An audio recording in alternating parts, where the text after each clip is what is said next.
Hello everybody, I am doctor Saumya और आज हम लोग देखेंगे class 7th NCERT geography first chapter that is environment. ये क्लास बाईलिंगुअल क्लास होगा, so I think it will be easy for everybody to understand. So let us start this chapter. Environment is our basic life support system.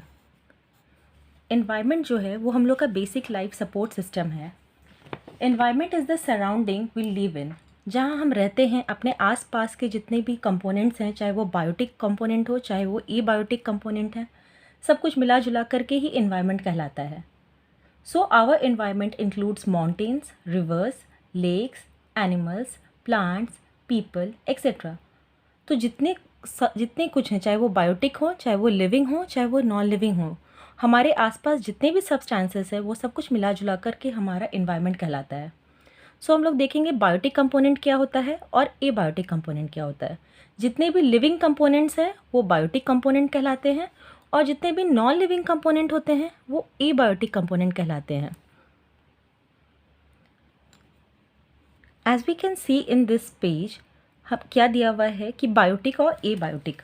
The world of living organism, example plants and animals, it means जितने भी living चीज़ हैं सब biotic कहलाते हैं। Whereas the world of non living elements, example land, soil, mineral, hill, plateaus etcetera, जितने भी non living चीज़ हैं वो सारे एबायोटिक कहलाते हैं।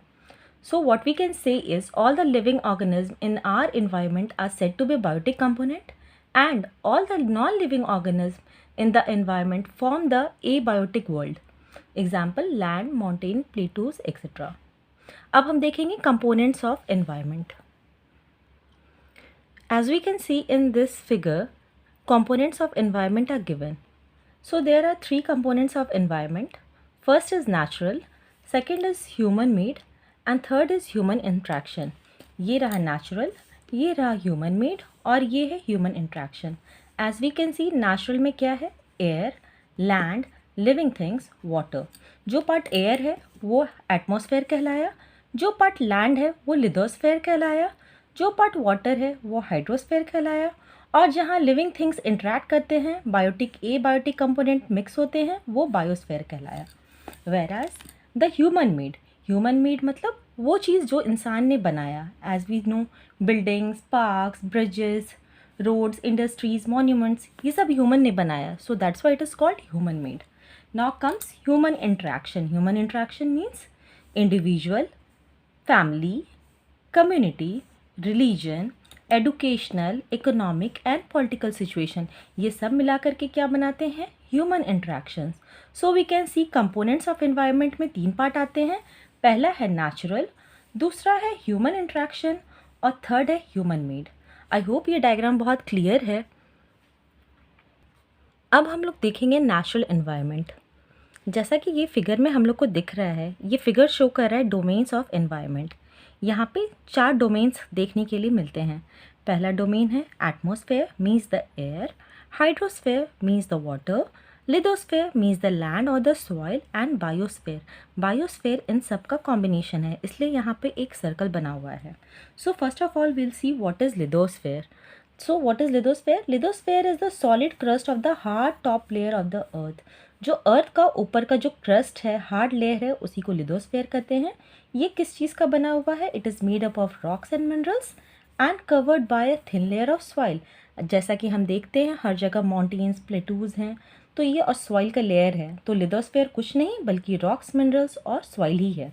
It is an irregular surface with various land forms such as mountains, plateaus, plains, valleys etcetera. जो कुछ भी हमें दिखता है अपने आसपास, जो टॉप मोस्ट लेयर है अर्थ का, वो ही लिथोस्फेयर कहलाता है। So land forms are found over the continents and also on the ocean floors. अब लिथोस्फेयर जब हम देखते हैं तो अब लिथोस्फेयर के बाद क्या देखेंगे? हाइड्रोस्फेयर। हाइड्रोस्फेयर क्या है? The domain of water is refer to as hydrosphere. So hydrosphere क्या है? ये जितना भी वाटर बॉडीज़ है, जैसे कि रिवर्स, लेक्स, सी, ओशन, ये सब हाइड्रोस्फेयर में ही आता है। It consist of water bodies like rivers, lakes, seas, ocean etcetera. It is essential for all living organism. अब नेक्स्ट आता है atmosphere. As we all know, earth is surrounded by layer of air called atmosphere. अगर ये atmosphere नहीं होता तो कोई भी लिविंग चीज़ सर्वाइव नहीं कर पाता अर्थ पर। So what is atmosphere? It is the thin layer of air that surrounds the earth. And earth ही ऐसा प्लैनेट है जिसके पास एटमॉस्फेयर है, तभी यहाँ लाइफ पॉसिबल है, और किसी प्लैनेट पे एटमॉस्फेयर नहीं है। The gravitational force of the earth holds the atmosphere around it. और जो अर्थ का ये ग्रेविटेशनल पुल है, इसी के कारण एटमॉस्फेयर अर्थ से चिपका हुआ है। So atmosphere protects the earth from the harmful ultraviolet rays of the sun and scorching heat of the sun. It has number of gases, dust and water vapor. In higher classes we'll study atmosphere के 5 layer हैं: troposphere, stratosphere, mesosphere, thermosphere and exosphere. Stratosphere में ही ozone layer है, जिसके कारण हमें सन के UV rays से protection मिलता है, एंड ओजोन लेयर स्ट्रेटोस्फेयर में ही पाया जाता है। और जितने भी चेंजेस हों वेदर में, ये सब एटमॉस्फेयर में ही होते हैं, जो कि ट्रोपोस्फेयर लेवल में होता है। अब नेक्स्ट आता है बायोस्फेयर। सो बायोस्फेयर कहाँ पाया जाता है? ये जो पिछले पेज में हमने देखा नैरो जोन इंटरेक्शन का, यही कहलाता है biosphere. So biosphere is nothing but a narrow zone of earth where land, water and air interacts with each other. ये डेफिनेशन बहुत ही इंपॉर्टेंट है, बहुत बार ये एग्जाम्स में आता है कि बायोस्फेयर क्या है। So the zone of interaction where land, water and air meets is called biosphere. और यही वो रीज़न है जहाँ पे लाइफ सर्वाइव करता है, जहाँ पे बायोटिक, एबायोटिक कंपोनेंट सब कुछ मिलके एक साथ रहते हैं, वही बायोस्फेयर कहलाता है। सो अब नेक्स्ट हम लोग देखते हैं what is an ecosystem. Ecosystem क्या है? So this definition is very important. यहाँ पे ये डेफिनेशन दिया हुआ है इकोसिस्टम का। Ecosystem is a system which is formed by the interaction of all living organisms with each other and with the physical and chemical factors in the environment in which they live. All are linked by transfer of energy and material. इसका मतलब क्या हुआ? इसका मतलब ये हुआ कि ecosystem एक ऐसा सिस्टम है जहाँ पे लिविंग ऑर्गेनिज्म इंटरेक्ट करते हैं एक दूसरे के साथ भी, और जहाँ लिविंग ऑर्गेनिज्म इंटरेक्ट करते हैं नॉन लिविंग ऑर्गेनिज्म के साथ भी। इसको हम इस तरह भी बोल सकते हैं, the relation between living organism as well as the relation between organism and their surrounding, it only forms the ecosystem. तो इकोसिस्टम क्या है? ज़रूरी नहीं है कि कोई बड़ा सिस्टम को ले तो ही वो इकोसिस्टम हो। As we can see here in this figure, यहाँ पे एक पॉन्ड का इकोसिस्टम दिया हुआ है। This figure is given for a pond ecosystem. So there could be an ecosystem of large rain forest का भी हो सकता है, ग्रासलैंड का भी हो सकता है, डेजर्ट भी हो सकता है, माउंटेन्स भी हो सकता है। So ecosystem could be of large rain forest, grassland, desert, mountains, lake, river, ocean और इवन अ स्मॉल पॉन्ड। इस पिक्चर में जो हमें दिख रहा है वो एक पॉन्ड इकोसिस्टम है। सो what is a pond ecosystem?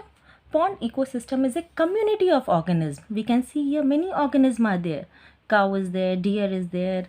ये शायद हंस है ना? बहुत सारे ऑर्गेनिज्म हैं यहाँ पे ट्रीज़ हैं, फ्लावर्स हैं, ग्रासेस हैं, बहुत छोटे छोटे माइक्रो ऑर्गेनिज्म हैं। सो community of organism that live in a pond is only called pond ecosystem. I hope this definition is very clear.